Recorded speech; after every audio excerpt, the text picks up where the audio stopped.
Good morning, YouTube viewers. I have to bring this video after pondering last night on some of the so-called scriptures up from God. I had to ponder on this, and I would like to title this video "Ridiculous Religion." Make sure you catch that title, "Ridiculous Religion." Why would I title that? It's because a lot of stuff that I realized that I was programmed to believe, when I look at it now from exactly what it's saying, it is ridiculous. It's absurd, it's foolish, and we should be laughing about it. What I would like to know is, we all know the story about King David, who had a heart like God. But the question is, or the thing that we need to focus on today is in 1 Samuel chapter 18, verse 25 through 27. We have the so-called story about David was going to marry Saul's daughter. Saul put a price that he wanted, I believe it was 100 foreskins from the Philistines. And David said he'll go even further and get 200 foreskins. Now, before I explain to you what a foreskin is, this is ridiculous. In 1 Samuel 18:25, it says, "And Saul said, Thus shall you say to David, the king desireth not any dowry, not any money or gifts, but 100 foreskins of the Philistines to be avenged of the king's enemies. But Saul thought to make David fall by the hand of the Philistines." When you go to verse 27, it says, "Wherefore David arose and went, he and his men, and slew of the Philistines 200 men. And David brought back their foreskins." That's what I want you to focus on. David brought back their foreskins, and they gave them in full tale, or full account, to the king, that he might be the king's son-in-law. And Saul gave him Michal, his daughter, to wife. Just in case you didn't know, a foreskin has to do with the extra skin around your penis. What type of religion talks about killing people, pulling their pants down, and cutting off the skin of their penis and bringing it back to the king? Now, this is a man after God's own heart, and those who want to believe this Bible is God speaking to us. God is telling you and I about David going and killing off 200 people. First and foremost, why do you got to kill someone to get a wife? Is this the religion that we're following? That God must have been okay with it? That in order to have a wife, you got to go kill 100 people. But then you got a heart of God, so you say, forget what the price was, 100 people. I'm going to go kill 200 so I get this sexy lady.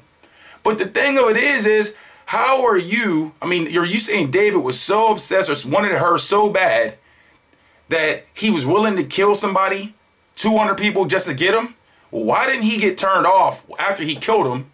And what was he thinking about when he had to pull down their pants, pull out their penis, which is ridiculous, and cut off the skin? And then worst of all, would he put the skin in his pocket?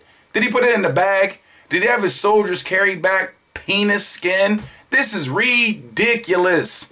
Think about what we're reading and what we're believing. What in the world is God's so-called God, I will put it that way, the God of the Bible, we'll put it that way, his obsession with penises? Remember the story, I believe it's back in Exodus, where he was telling Moses that they had to go back and save the people and all that. And the Bible says God met up with Moses and he was seeking to kill him. This is what I want to know. Where did he meet him at? At the hotel? Was God walking down the street and they bumped into each other and God got mad? What was he wanting to kill him for? All I know in the story in Exodus 4, he wanted to kill him. He sought to kill him, like as if he couldn't find him.